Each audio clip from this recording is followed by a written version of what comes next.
السلام علیکم ورحمۃ اللہ وبرکاتہ۔ سورہ نجم پارہ نمبر 27 کی آیات نمبر 1 تا 10 تک کا ترجمہ۔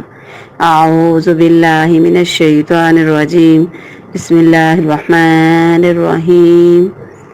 والنجم اذا ہوا، واو اور نجمی ستارے کی، واو قسم ہے نجمی ستارے کی، اذا جب ہوا جب وہ گرے، ما ضلع ما نہیں ضلع بہکا ہوا، صاحبکم تمہارا ساتھی، وما غوا اور نہ راستے سے ہٹا ہے، وما ینطق اور نہیں بولتا، عن الہوا اپنی خواہش سے، ان ہوا نہیں ہے وہ، الا مگر وحی یوحا جو وحی کی جاتی ہے اس کی طرف، وحی کی جاتی، یوحا اس کی طرف وحی نازل کی جاتی، صرف وہی بولتا ہے۔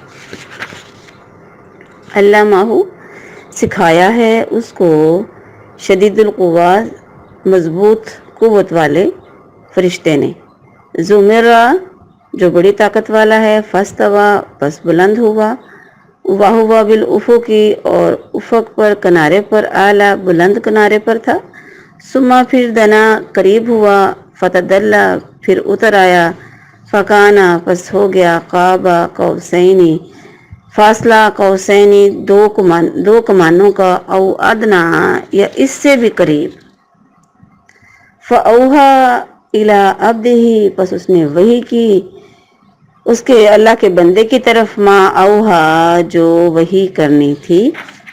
با محاورہ ترجمہ۔ الرحیم رب اشرح لی صدری ویسر لی امری واحلل عقدۃ من لسانی یفقہوا قولی رب زدنی علما والنجم اذا ہوا۔ اللہ تبارک نے اس سورت کے شروع میں ستارے کی قسم کھائی ہے جب وہ گر جاتا ہے، تو یعنی اس سے نجم سے مراد سارے ستارے ہیں جو اپنے مدار میں چلتے رہتے ہیں، اپنی مقررہ جگہ سے طلوع ہوتے ہیں، مقررہ جگہ پہ غروب ہو جاتے ہیں۔ اسی طرح محمد صلی اللہ علیہ وآلہ وسلم بھی اللہ تعالیٰ کے بتائے ہوئے صراط مستقیم پر چل رہے ہیں، اس سے ذرا برابر بھی ادھر ادھر نہیں ہوتے، حتیٰ کہ وحی الہی کے بغیر بولتے بھی نہیں۔ اور ستاروں کے احوال میں سے غروب کا خاص وقت طور پر ذکر کرنے میں یہ بات اہم ہے کہ یہ عظیم مخلوق مکمل طور پر اللہ تعالیٰ کے حکم کی پابند ہے، اپنی تمام تر وسعت، روشنی اور چمک کے باوجود اس کی مجال نہیں ہے کہ غروب ہونے اور ڈوبنے سے انکار کر سکے۔ اس کے علاوہ اس سے ستاروں سے مراد شہاب ثاقب بھی ہیں، مطلب یہ کہ اللہ تعالیٰ نے اپنے پیغمبر کی طرف جو وحی بھیجی ہے اس کی حفاظت کا زبردست انتظام کیا ہوا ہے کہ اگر کوئی شیطان آسمان کے نیچے سے جا کر سننا چاہتا ہے یا سننے کی کوشش کرتا ہے تو اس کی طرف شہاب ثاقب پھینکے جاتے ہیں۔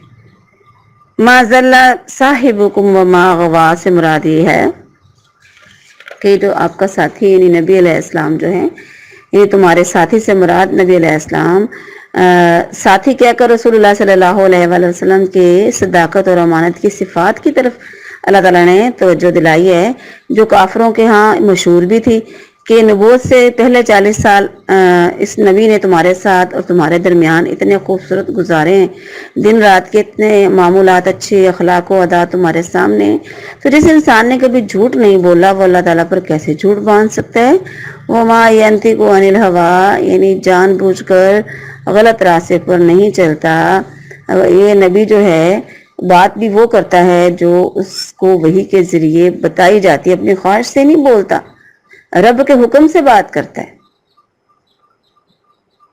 کیسے؟ ان ہوا الا وحی یوحا، یہ تو وہی نبی تو وہی بات کرتا ہے جو وہی اس کی طرف کی جاتی ہے، کہ آپ علیہ السلام نے کبھی کوئی فضول بات نہیں کی، کبھی کوئی شریعت کے خلاف بات نہیں کی، تو یعنی جو بھی اللہ کا حکم ہوتا اللہ کے نبی علیہ السلام وہی بولتے۔ ایک بار اللہ کے نبی علیہ السلام نے ایک صحابی سے کہا لکھو، کیونکہ اس ذات کی قسم جس کے ہاتھ میں میری جان ہے، اس منہ سے یعنی اپنے چہرے کی طرف اشارہ کیا دہن مبارک کی طرف اور فرمایا اس منہ سے حق کے سوا کچھ نہیں نکلتا۔ ابو ہریرہ رضی اللہ عنہ بیان کرتے ہیں نبی علیہ السلام نے ارشاد فرمایا انی لا اقول الا حقا، کہ میں حق کے سوا کوئی بات ہی نہیں کرتا۔ تو آپ کے کسی صحابی نے کہا یا رسول اللہ صلی اللہ علیہ وسلم آپ تو ہم سے خوش طبعی بھی کر لیتے ہیں، یعنی مذاق وغیرہ بھی کر لیتے ہیں۔ آپ علیہ السلام نے فرمایا پھر بھی میں حق کے سوا کوئی بات نہیں کرتا، یعنی وہی بات کرتا ہوں جو سچ ہوتی ہے۔ جیسے مثال کے طور پر ایک آدمی آیا تو اس نے کہا اللہ کے نبی علیہ السلام مجھے اونٹ دے دے، میرے پاس سواری کے لیے اونٹ نہیں ہے۔ تو آپ علیہ السلام نے فرمایا ٹھیک ہے میں تجھے اونٹنی کا بچہ دوں گا۔ تو وہ کہنے لگا اللہ کے نبی میں نے کیا کرنا ہے بچے کو، مجھے تو اونٹ چاہیے، مجھے سواری کے لیے اونٹ چاہیے۔ تو آپ علیہ السلام نے فرمایا ہر اونٹنی کا ہی بچہ ہے، یعنی مذاق بھی کیا تو اس میں کوئی جھوٹ شامل نہیں تھا۔ پھر آگے کیا ہے کہ اللہ ماہ شدید القوا، کہ اسے نہایت مضبوط قوتوں والے فرشتے نے اس کو سکھا دیا ہے، یعنی جبرائیل علیہ السلام نے جو اللہ کے حکم سے تمام احکامات لے کے نبی علیہ السلام کے پاس آتے تھے۔ اللہ نے جبرائیل علیہ السلام کو قوتیں دی تھی، تو جلدی سے چلتے تھے، یعنی لمحوں میں فاصلہ ہزاروں سالوں کا طے کر لیتے۔ تو اس کی آگے اگلی آیات میں خصوصیات بتائی ہیں جبرائیل علیہ السلام کی۔ زمیرہ سے مراد مضبوطی والا طاقت والا فرشتہ جب اللہ کے نبی علیہ السلام کے پاس آیا، فاستوا سے مراد ہے زمین و آسمان جہاں سے ملتے ہیں نا، یہاں پر نظر آیا۔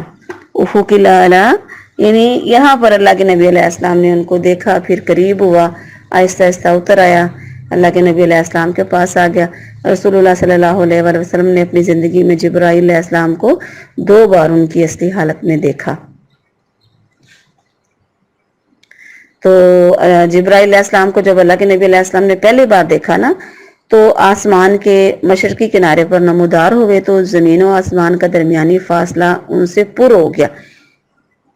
اللہ کے نبی علیہ السلام نے فرمایا ایک دفعہ میں چلا جا رہا تھا کہ اچانک میں نے آسمان سے ایک آواز سنی، تو میں نے اپنی نگاہ آسمان کی طرف اٹھائی تو کیا دیکھتا ہوں کہ وہی فرشتہ جو میرے پاس حرا میں آیا تھا آسمان اور زمین کے درمیان ایک کرسی پر بیٹھا ہے۔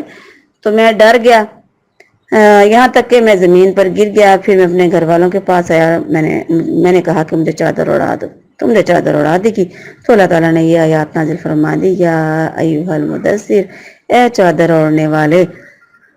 بہرحال اس میں اللہ تعالیٰ نے خصوصیات بتائی ہیں اپنے نبی پر وحی کرنے والے فرشتے کی، جو بڑی قوتوں والا ہے۔ فَأَوْحَىٰ إِلَىٰ عَبْدِهِ مَا أَوْحَىٰ، یعنی پھر نبی کے پاس فرشتہ اتر کے آیا اور اس نے اپنے اللہ کے بندے پر وحی کی، یعنی نبی علیہ السلام کو جو اللہ کا حکم تھا وہ پہنچایا۔ کہ اللہ ماہ شدید القوا، کہ اسے نہایت مضبوط قوتوں والے فرشتے نے اس کو سکھا دیا ہے، یعنی جبرائیل علیہ السلام نے جو اللہ کے حکم سے تمام احکامات لے کے نبی علیہ السلام کے پاس آتے تھے۔ اللہ نے جبرائیل علیہ السلام کو قوتیں دی تھی، تو جلدی سے چلتے تھے، یعنی لمحوں میں فاصلہ ہزاروں سالوں کا طے کر لیتے۔ تو اس کی آگے اگلی آیات میں خصوصیات بتائی ہیں جبرائیل علیہ السلام کی۔ زمیرہ سے مراد مضبوطی والا طاقت والا فرشتہ جب اللہ کے نبی علیہ السلام کے پاس آیا، فاستوا سے مراد ہے زمین و آسمان جہاں سے ملتے ہیں نا، یہاں پر نظر آیا۔ افق الاعلی، یعنی یہاں پر اللہ کے نبی علیہ السلام نے ان کو دیکھا، پھر قریب ہوا، آہستہ آہستہ اتر آیا، اللہ کے نبی علیہ السلام کے پاس آ گیا۔ رسول اللہ صلی اللہ علیہ وسلم نے اپنی زندگی میں جبرائیل علیہ السلام کو 2 بار ان کی اصلی حالت میں دیکھا۔ تو جبرائیل علیہ السلام کو جب اللہ کے نبی علیہ السلام نے پہلی بار دیکھا نا، تو آسمان کے مشرقی کنارے پر نمودار ہوئے، تو زمین و آسمان کا درمیانی فاصلہ ان سے پر ہو گیا۔ اللہ کے نبی علیہ السلام نے فرمایا ایک دفعہ میں چلا جا رہا تھا کہ اچانک میں نے آسمان سے ایک آواز سنی، تو میں نے اپنی نگاہ آسمان کی طرف اٹھائی تو کیا دیکھتا ہوں کہ وہی فرشتہ جو میرے پاس حرا میں آیا تھا آسمان اور زمین کے درمیان ایک کرسی پر بیٹھا ہے۔ تو میں ڈر گیا، یہاں تک کہ میں زمین پر گر گیا۔ پھر میں اپنے گھر والوں کے پاس آیا، میں نے کہا کہ مجھے چادر اڑا دو، تم نے چادر اڑا دی کی۔ تو اللہ تعالیٰ نے یہ آیات نازل فرما دی، یا ایھا المدثر، اے چادر اوڑھنے والے۔ بہرحال اس میں اللہ تعالیٰ نے خصوصیات بتائی ہیں اپنے نبی پر وحی کرنے والے فرشتے کی، جو بڑی قوتوں والا ہے۔ فَأَوْحَىٰ إِلَىٰ عَبْدِهِ مَا أَوْحَىٰ، یعنی پھر نبی کے پاس فرشتہ اتر کے آیا اور اس نے اپنے اللہ کے بندے پر وحی کی، یعنی نبی علیہ السلام کو جو اللہ کا حکم تھا وہ پہنچایا۔ آسمان کی طرف اٹھائی تو کیا دیکھتا ہوں